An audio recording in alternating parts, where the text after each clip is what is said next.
Hello everyone, thanks for tuning in.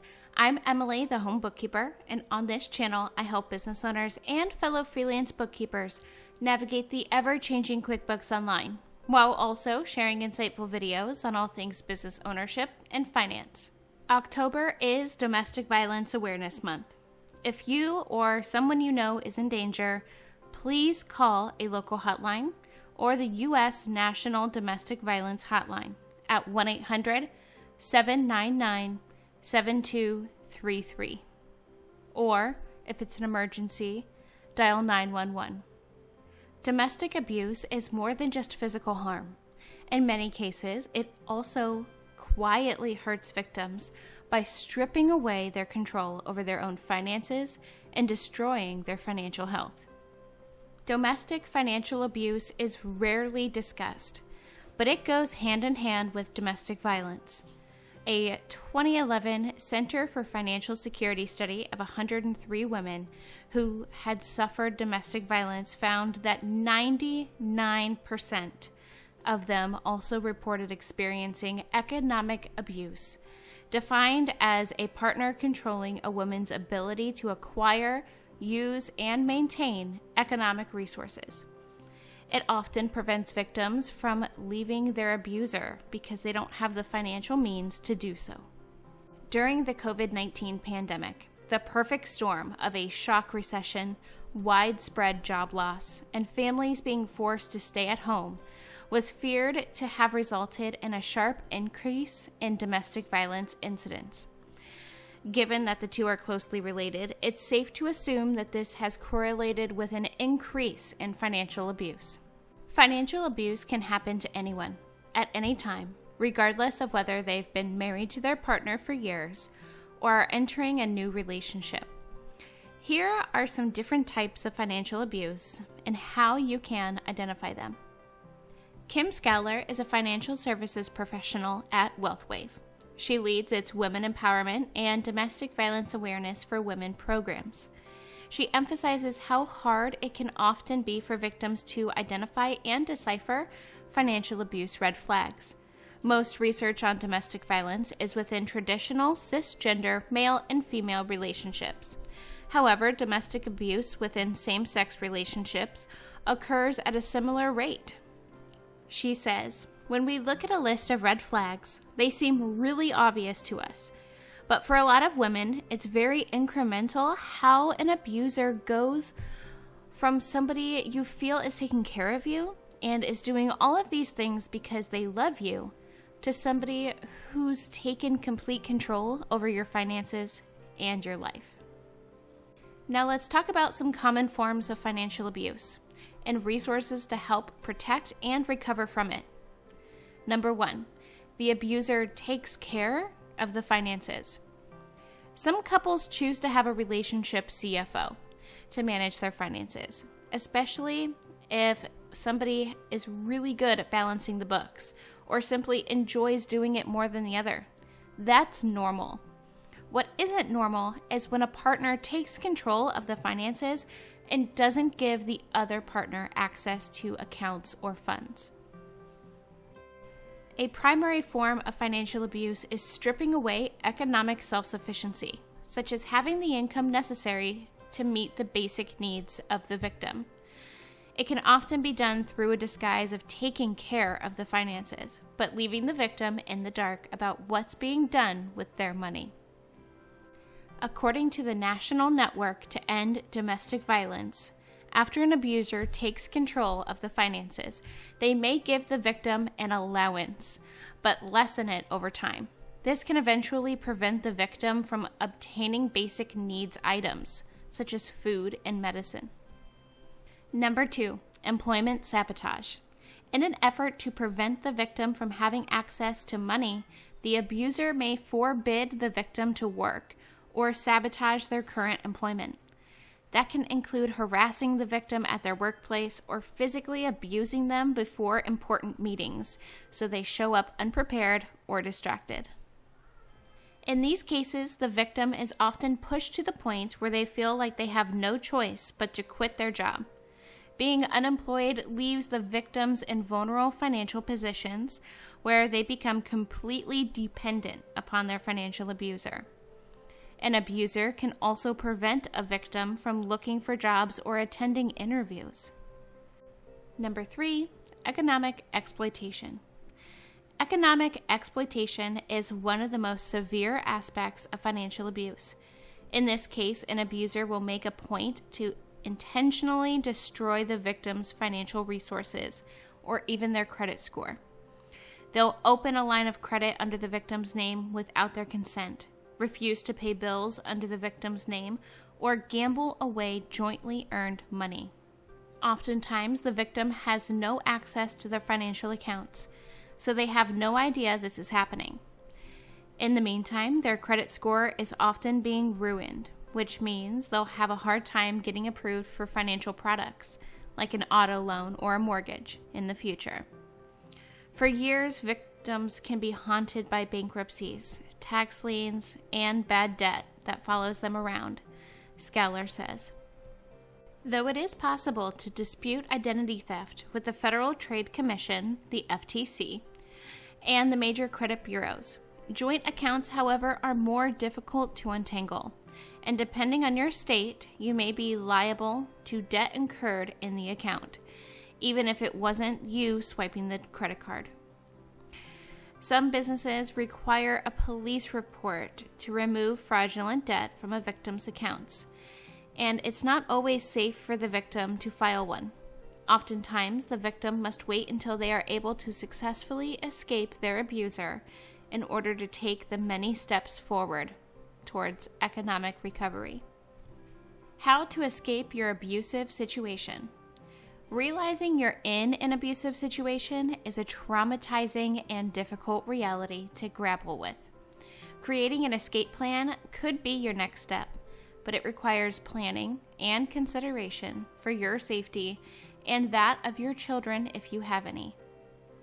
Here are some steps to take to escape an abusive relationship. Create a safety plan. Leaving an abusive relationship is the most dangerous time for the victim.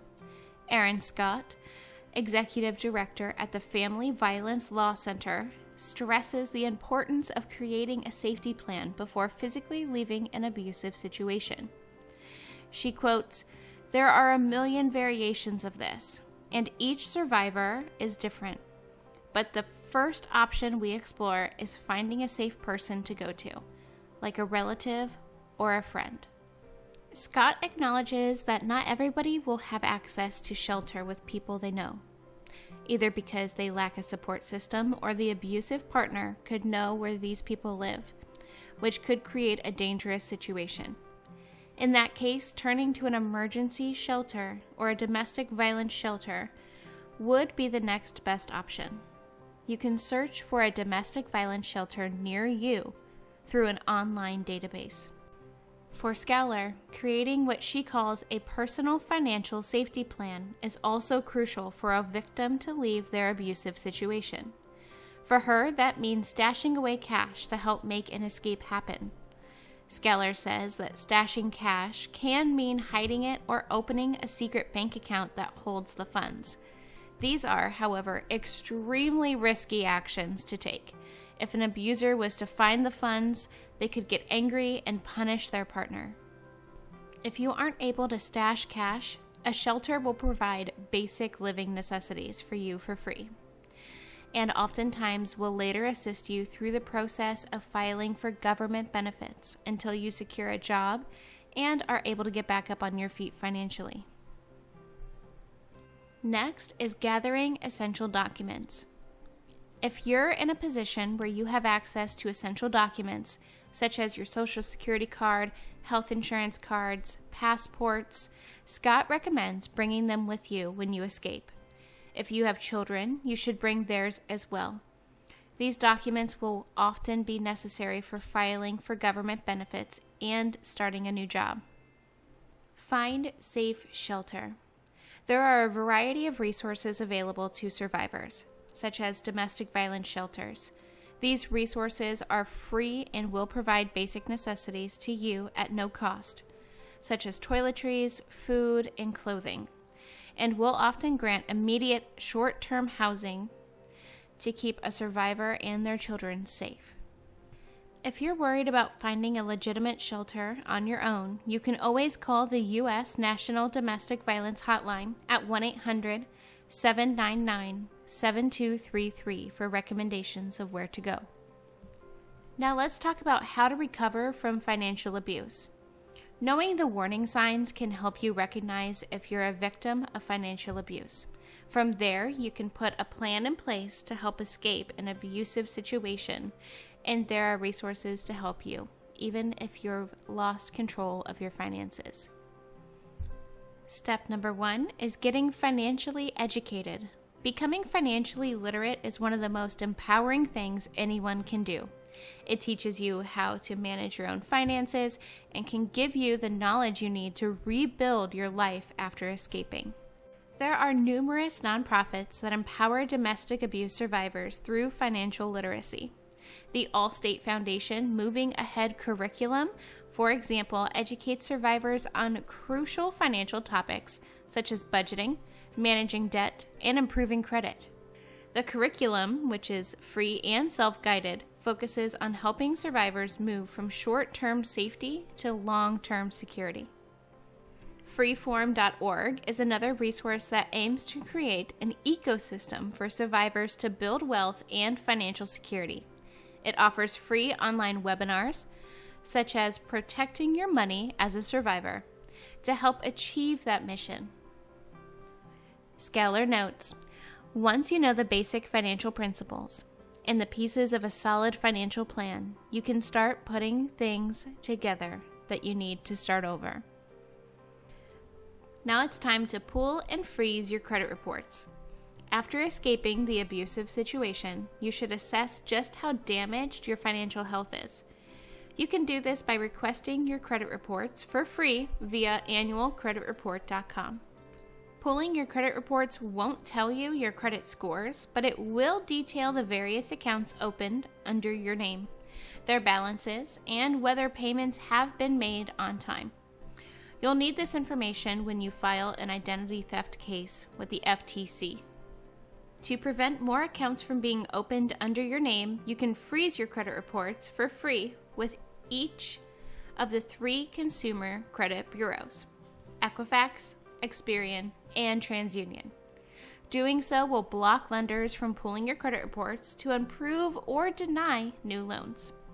And lastly, you should take your financial recovery one day at a time. Escaping an abusive relationship is very stressful, scary, and emotional. After leaving and assessing any financial damage you may have incurred due to the financial abuse, you could be feeling overwhelmed or even defeated in rebuilding your personal finances. It's important to remember that though you won't be able to fix everything overnight, things such as filing for identity fraud, rebuilding a credit score, or accumulating savings takes time. In the meantime, be kind to yourself and know that there are resources and people out there waiting to support you, even after your initial escape. For more business resources, my online self-paced home bookkeeper masterclass, business supplies, gadgets, must-haves, and more, make sure to check out edjconsultinggroup.com, linked below. And of course, like this video, subscribe to my channel, and turn on those bell notifications so you'll never miss an upload. If you have any video or tutorial requests, make sure to leave them in the comments below. And for even more behind-the-scenes content of life as a home bookkeeper, feel free to follow me on Instagram @EmmaDawn and connect with me on LinkedIn. And if you need more assistance, personal financial coaching, or bookkeeping and payroll management, feel free to email or visit edjconsultinggroup.com. My firm is fully inclusive and ready to help you along wherever you may be in your entrepreneurship or personal wealth building journey.